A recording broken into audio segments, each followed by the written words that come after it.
Mga bro, maghanda kayo sa isang balitang magpapabago sa laro sa depensa ng Pilipinas.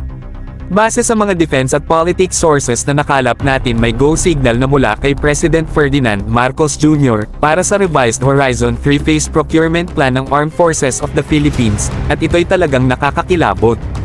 Balik-balikan natin saglit, si Defense Secretary Gilberto Teodoro ay hindi pinalampas ang pangkaraniwang plano.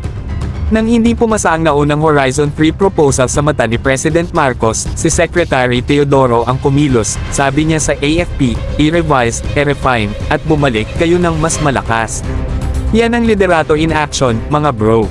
At ito na ang pinakabagong bida, ang Horizon 3. Hindi ito simpleng revision, ito'y parang rebirth, isang malalimang pagbabago na layuning bigyan ng AFP ng kapangyarihan para mamayagpag sa ating internationally at legally accepted na teritoryo.